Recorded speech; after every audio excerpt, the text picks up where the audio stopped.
Terima kasih Anda masih bersama kami dalam program Toko Kita, dan kita akan kembali melanjutkan diskusi dengan Menteri Perindustrian. Ya, Pak Airlangga, soal Automotive Award, ini seperti apa sih Pak? Jadi ini Automotive Award untuk Pak Presiden. Oke. Jadi Automotive Award diberikan kepada Bapak Presiden karena beliau selalu berkomunikasi terkait dengan kendaraan itu dengan sangat unik. Jadi seperti pada saat beliau naik truk, kemudian beliau memilih menggunakan kendaraan Jeep ya, waktu itu pernah naik Jeep. Kemudian juga menggunakan Jeep buatan nasional dalam peristiwa kenegaraan hari ulang tahun ABRI. Sehingga beliau sangat mempunyai passion terhadap otomotif, terhadap kendaraan. Dan apapun yang beliau gunakan itu tidak pernah digunakan oleh presiden-presiden sebelumnya. Sehingga dengan demikian beritanya selalu menjadi trending topic. Nah, oleh karena itu beliau memperoleh Automotive Award. Baik. Lalu selanjutnya nih, Pak Airlangga, soal Komite Industri Nasional. Ini seperti apa? Jadi dalam rangka mengembangkan era revolusi industri keempat, berbagai negara itu membentuk yang namanya Komite Industri Nasional. Nah, ini di negara seperti Korea juga Komite Industri Nasionalnya untuk menghadapi revolusi industri 4 dipimpin oleh presiden dan menteri-menteri yang lain. Nah, dengan undang-undang perindustrian di situ sudah ada yang namanya kita sebut KINAS, Komite Industri Nasional. Nah, ini kami juga sudah usulkan ke Bapak Presiden bahwa nanti ada komite agar agenda-agenda politik dan ekonomi menyikapi persiapan industri 4.0, di mana persiapan itu adalah 10 tahun ke depan, itu nanti dibuatkan Komite Industri Nasional.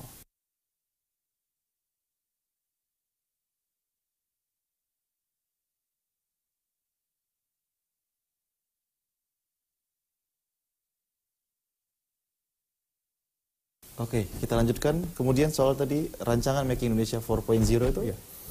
Nah, kita melihat bahwa berbagai negara itu mempunyai dalam tanda petik semacam campaign untuk Industri 4.0. Industri 4.0 itu sendiri brand yang digunakan oleh pemerintah Jerman untuk masuk ke era digital. Nah, kalau India mereka punya promosi yang namanya Make in India. Thailand itu mereka mengadopsi Jerman, jadi mereka sebutnya Thailand 4.0. Nah, oleh karena itu dari berbagai studi Indonesia memilih tema Making Indonesia 4.0.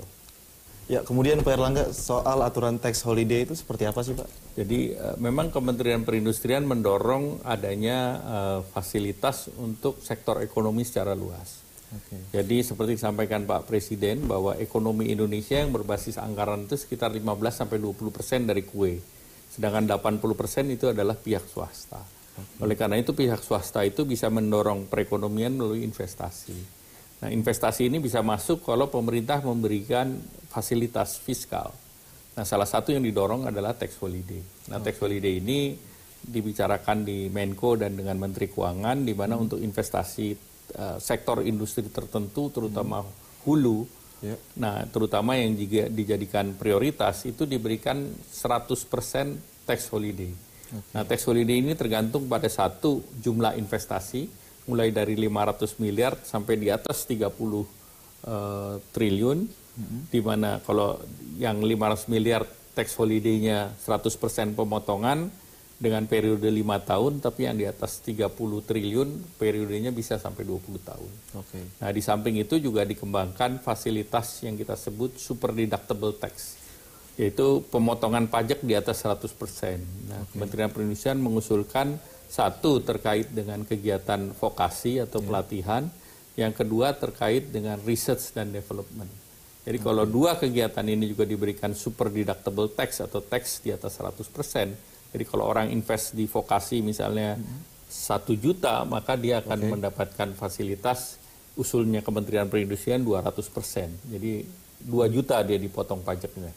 Nah, demikian pula kalau orang melakukan R&D, Research and Development, misalnya dia keluar 1 miliar, nah pemerintah bisa memberikan tax deductible usulnya 300% sampai 3 kali, sampai 3 miliar.